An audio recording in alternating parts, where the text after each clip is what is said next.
여러분 안녕하십니까?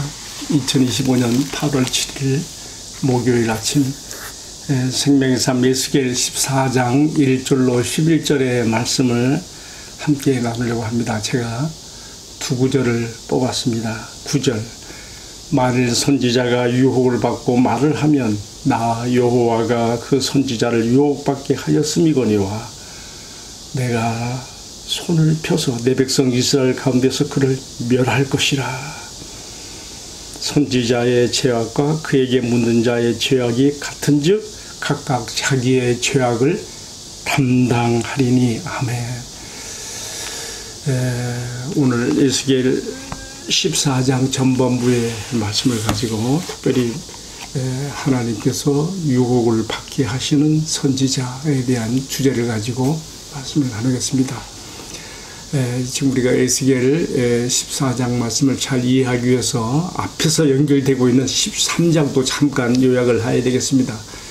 13장에서는 하나님께 받은 것도 없이 또 에스겔처럼 하나님이 보여주시는 무슨 환상이나 그런 계시를 받은 것도 없이 자기 마음의 생각을 따라서 함부로 예언하는 거짓 선지자 하나, 또 마찬가지로 영혼의 사냥꾼들이 되어서 함부로 하나님께서 주지 않았는데도 받은 말씀처럼 말하고 있는 오늘 우리로 말하면 기독교 선무당과 같은 부녀들에 대해서 앞에서 이렇게 말씀했습니다.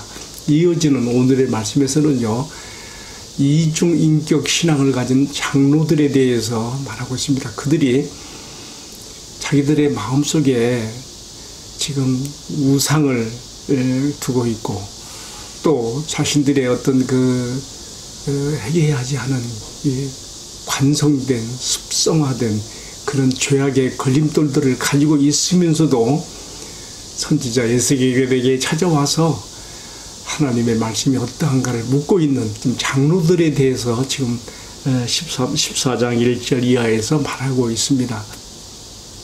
이들이 무엇을 말하겠습니까? 지금 우리가 2차 포로로 잡혀와 있는데 본토에 남아있는 유다와 예루살렘 어떻게 될 것인가? 또 우리들의 운명은 바빌론에 이미 포로로 잡혀와 있는 우리들의 운명은 어떻게 될 것인가? 하나님의 응답을 말씀을 받고 싶어 했겠지요. 하나님께서는 지금 그러한 모습을 내려다보시고 에스겔에게 말씀하시는 거예요. 마음에 숨긴 자신들이 위하는 우상을 가지고 있고 죄악의 걸림들을 제거하고 회개하지 않으면서 나에게 와서 나의 어떤 응답을 바라는, 나의 말에 회답을 바라는 이중인격적 이 사람들에 대하여서 하나님께서 어떻게 하실 것인가에 대해서 말씀을 하고 있습니다. 그들이 이스라엘 가운데 놀라움과 표징과 속담거리가 되도록 내가 그들을 백성들 가운데 끊으리라고 멸하시라고 그렇게 8절에 말했어요. 그리고 여기서 끝나지 않아요. 이어지는 9절 말씀 제가 오늘 봉독했습니다. 이러한 하나님을 만유리 여기고 나와서 하나님의 회답을 구하고 있는, 말씀을 구하고 있는 이들에 대해서 제대로 분별도 하지 못하고 그들의 말에 대하여서 이것이 하나님의 말씀이라고 답변해주는 또 거짓 선지자들, 이 사람들에 대해서 뭐라고 했는가 하면은 나 여호와가 그 선지자를 유혹을 받게 하였음이거니와 그랬어요. 그렇게 부하내동하는 것이죠. 내통하는 거예요.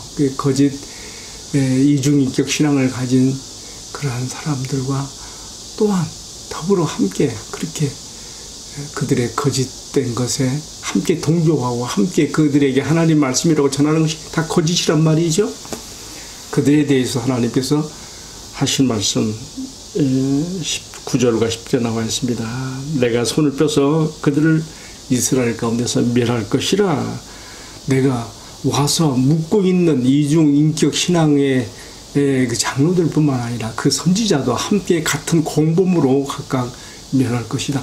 자, 여러분 오늘 이것이 이 본문의 말씀이에요. 그리고 이렇게 말씀을 주신 이유는 마지막 11절에 말했어요. 이렇게 함으로써 이스라엘이 다시는 미혹되어 나를 떠나지 아니하고 그들이 모든 죄로 서로 더럽히지 않게 하여 나는 그들의 하나님이 되고 그들은 내 백성이 되게 하기 위해서라고 이렇게 말씀하고 있습니다. 그러니까 죄악 가운데서도 심판 가운데서도 그들을 돌이켜서 그들을 바로 세우고자 하시는 하나님의 자비가 긍휼이 여기에 담겨 있는 것이죠. 우리 하나님 이런 분이세요.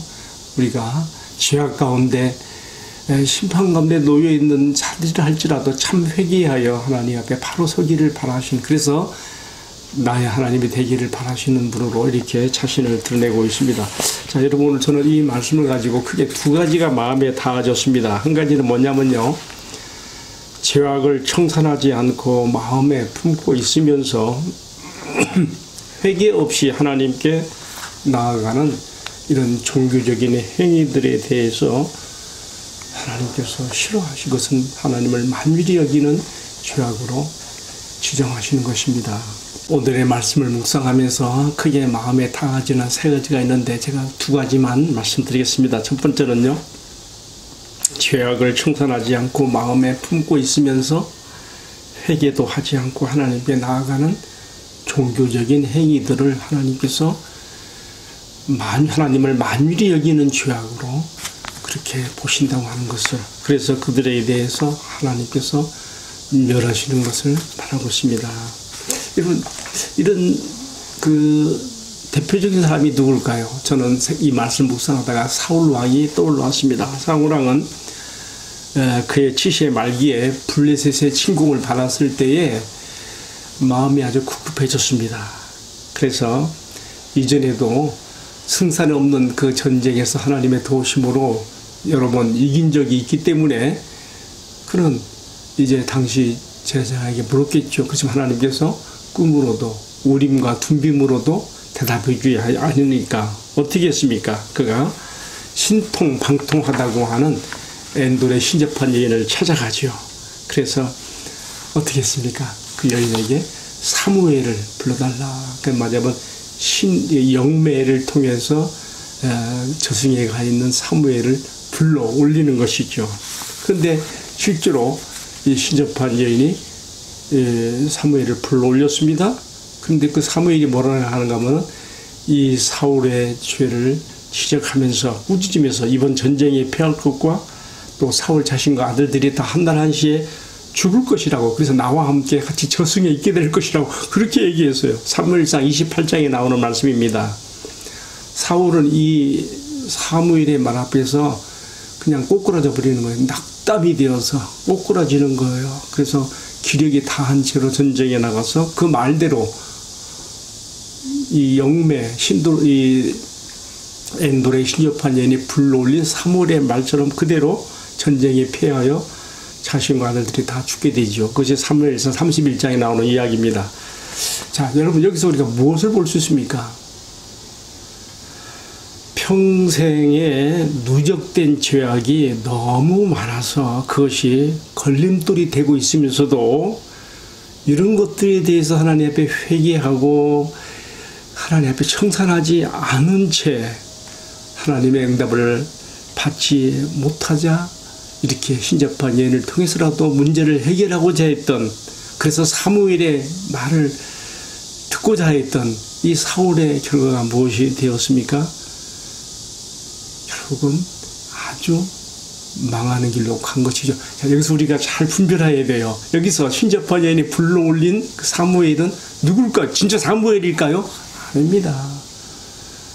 우리 하나님의 역사는, 하나님의 성령의 역사는 쓰러진 자라도 이렇게 세우며 낙담한 자라도 다시금 회복시키시며 그가 참 회개하여, 악인이라도 회개하여 돌이켜 살게 하시는 것이 하나님의 영의 역사인 것이죠. 근데 신접한 여인이 불러올린 사무엘의 말을 듣고 심히 낙담이 되어서 거기서 꼬꾸라져서 사실은 절망이 되어서 전쟁터로 나가 죽게 되는 것이죠. 결국은 거짓 영에 의해서 그렇게 되어진 것으로 우리가 이해할 수 있는 것입니다.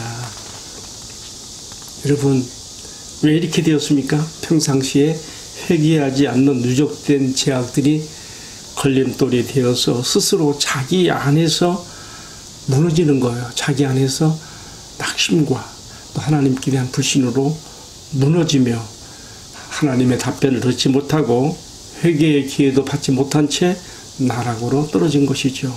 자, 여러분, 오늘 우리가 첫 번째 교훈으로서 지금 이 에스겔 앞에 와서 지금 묻고 있는 장로들처럼 하나님 앞에서 자기가 지금 마음에 두고 있는 우상과 회개하지 않은 죄악들을 갖고 있으면서도 뭔가 하나님의 말씀을 듣고자 에스겔에 왔던 이 장로들처럼 우리가 이러한 신앙의 이중인격적 그런 거짓에 우리가 처해서는 안 나겠다는 것이죠. 오늘 내가 주님 앞에 나갈 때에 내 마음에 숨은 죄악은 없는지 나 자신을 돌아보면서 나의 제사와 애물보다 내가 드리는 번제와 속죄제의 제사보다 주님의 뜻 행하기를 더 기뻐하시는 하나님 앞에서 이 시편 40편 6절에 나오는 말씀이에요.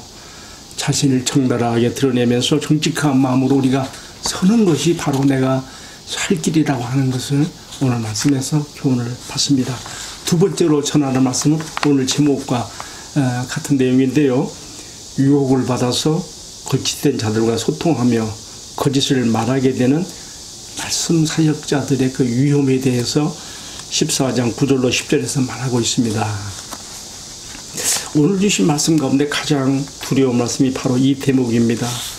바른 분별력을 갖지 못해서 유혹받게 되는 그 선지자의 실상은 바로 여호와 하나님께서 그로 하여금 유혹을 받게 만들어서 이중인격으로 선지자 앞에 나와서 하나님의 말씀을 구하는 자들과 같은 공범으로 그렇게 각각 자기 죄를 담당하게 하신다고 하는 것으로 이 말씀의 교훈을 주고 있습니다. 저는 요즘에 제가 유튜브에 일주일에 한 번씩 말씀을 올리면서 여러 가지 느끼는 게 많아요. 요즘에는 너나 할 것 없이 다 유튜브로 자기 전하고 싶은 것들 전하는 시대이기 때문에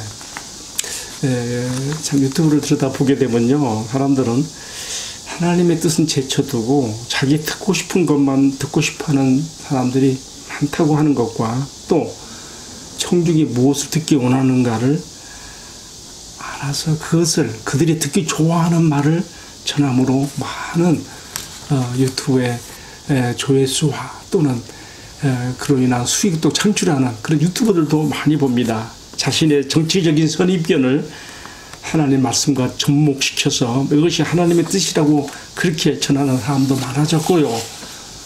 또 이런 것을 선호하며 마음의 만족을 얻고자 대가지불도 마다하지 않는 많은 그런 시청자들도 있는 것을 보게 됩니다. 그런데 사실 이것보다 더 무서운 게 있어요. 그것은 신앙생활을 함에 있어서 하나님의 말씀, 하나님의 그 말씀 계시에 응답하는 믿음으로 행하는 것이 가장 좋은 하나님 앞에서 아름다운 신앙이거든요. 그런데 이렇게 하면은 뭐 좀 뜨뜻미지근하고 뭐가 화끈하지 못하니까 뭔가 화끈하게 믿고 싶어서 그런지는 모르지만 어떤 초자연적 경계선을 넘어가는 신비주의인 것들을 추구하며 하나님의 어떤 직통계시, 하나님의 직접 주시는 말씀을 받고자 하는 그런 신비주의 추구자들이 또 많습니다. 유튜브에서도 많이 볼 수 있어요. 오늘 아침에도 어떤 유튜버를 보니까 저는 유튜브에 말씀을 영상을 올리고 그래서 일주일 지나도 조회수 100명 넘기가 힘들고요. 공감 10번 받기도 힘들어요. 근데 불과 몇 시간 만에 10만 번, 20만 번 막 올라가는 걸 제가 봅니다. 제가 뭐 부러움으로 시샘으로 이렇게 얘기하는 게 아니라 사람들이 자기 듣고 싶어 하는 것을 듣고 싶어 하니까 이렇게 하나님의 말씀을 풀어서 전달하는 이런 것보다 뭔가 하나 초자연적인 신비주의에 속한 그러나 하나님께로부터 오는 직통계시의 말씀이라고 하면서 전하는 것들에 대해서 열광하는 거예요. 제가 아침에 이렇게 하는 분의 영상 들어가 보니까 이 사람이 지난 4월에는 이번에 대통령 선거에서는 좌파가 된다고 하는 그런 예언을 했더만요. 자꾸 그것을 근거로 해서 자기의 어떤 대언이 사실 것처럼 말하는 것이죠. 근데 여러분 생각해 보세요.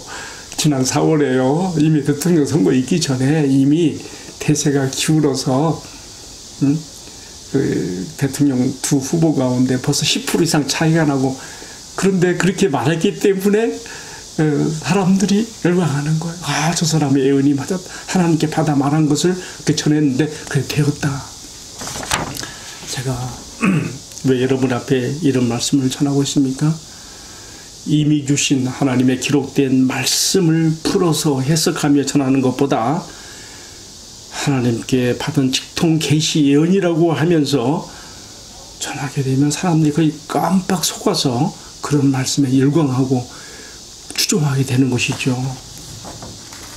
여러분, 주님께서 진정 원하시는 말씀 사역의 방법은 무엇이겠습니까?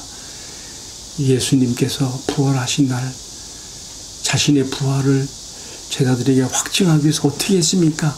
부활하신 자기의 실제 몸보다 더욱 중요하게 생각한 게 뭐였습니까? 기록된 말씀으로서 성경이었습니다. 성경을 풀어 해석하여 주는 것이었습니다. 그래서 엠마오로 가는 두 제자 낙담하여 예루살렘을 등지고 우리가 예수에게 기대했던 모든 것들이 다 끝나 물거품이 되버리는, 그래서 우리는 다시 고향으로 돌아간다고 하는 두 제자에게 예수님 나타나셔서 어떻게 하셨어요? 같이 길 가는 나그네처럼 그렇게 나타났었죠. 그러다가 항원역에 대해서 주막에 들어갔는데 그들 앞에서 떡을 떼실 때 그들이 눈이 밝아져서 예수님을 알아보잖아요. 그 예수님을 알아주셨죠. 그때 그들이 무슨 말했어요? 길에서 우리에게 말씀을 풀어주실 때에 우리 가슴이 뜨겁지 아니했더냐? 그렇습니다.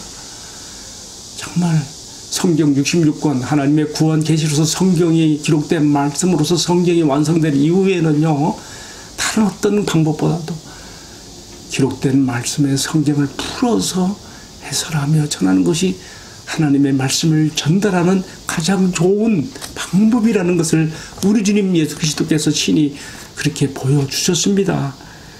그날 밤에, 부활하신 그날 밤에 제자들을 찾아가서, 또 누가복음 24장 45절에 보게 되면 자신의 부활을 믿지 못하고 얼떨떨하게 있는 제자들에게 어떻게 했어요?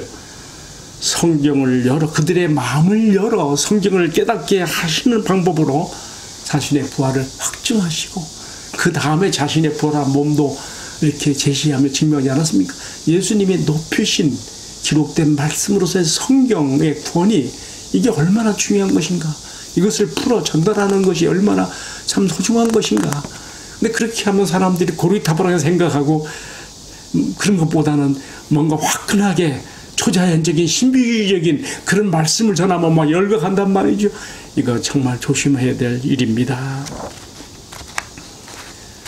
만약 하나님의 말씀을 전하는 사역자가 여기서 벗어나서 사람들의 심리를 자극해주며 사람들의 마음에 어떤 그들이 듣기 좋아하는 것으로 그들에게 말하다 보게 되면 그도 에스겔이나 에레미야의 시대의 거짓 선지자들처럼 자기의 마음을 따라서, 심령을 따라서, 자기 상상을 따라서 말하는 거짓 선지자가 되는 것이고요, 결국은 탐심을 따라간 발람처럼 발람의 길로 와서 멸망으로 가게 되는 것이죠. 여러분, 오늘 우리가 말씀을 듣는 자 입장에서, 또 말씀을 전하는 자 입장에서 어떻게 하나님 앞에서 말씀을 들어야 되는가? 오늘 우리에게 에스겔 14장의 말씀은 큰 교훈을 주고 있습니다.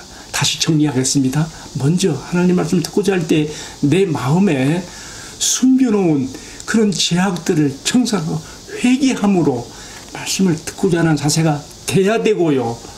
또 한 가지, 말씀을 전달하는 자 역시 그가 그 자기의 마음을 따라서 하나님께 받은 것도 없이 자기 상상을 따라서 말하는 자가 돼서는 안 되며, 이미 주신 기록된 말씀에 서서 그것을 풀어 전달함으로 하나님의 뜻이, 성령의 역사가 나타나게 해야 된다 하는 것을 오늘 말씀으로 전하는 것입니다. 여러분, 그래서 우리의 기도가 필요합니다. 말씀을 전하는 자나 받는 자 모두 기도하고 주님의 말씀을 사모함으로 우리가 나갈 때 성령님이 역사해 주셔서 오늘 이 시대에도 동일하게 살아있는 하나님의 말씀으로 마음에 접촉되어지게 하시고 은혜를 받게 하시는 것입니다. 함께 기도하겠습니다. 사랑하시는 주님, 가장 진실하고 신실하신 우리 주님과 주님의 말씀을 내가 사람들의 반응과 관계없이도 진실한 마음으로 전할 수 있는 은혜를 입혀주시고 또 이 말씀의 시청자들 역시 자신이 듣고 싶어하는 말씀을 듣겠다고 하지 않게 하시고 하나님께서 주시는 말씀을 특별히 기록된 말씀을 풀어 전달하는 성령의 역사를 사모함으로 말씀을 받아 이 어려운 시대에 하늘 양식으로 하늘의 생수로 세상을 이기고 나가는 성도들 다 되도록 축복하여 주옵소서. 주 예수님 이름으로 기도하옵나이다. 아멘. 예, 감사합니다. 여러분, 이 무덥고 습한 이 여름날 주님의 은혜로 말씀과 성령 안에서 힘을 얻어 살아가기를 축복합니다. 아멘.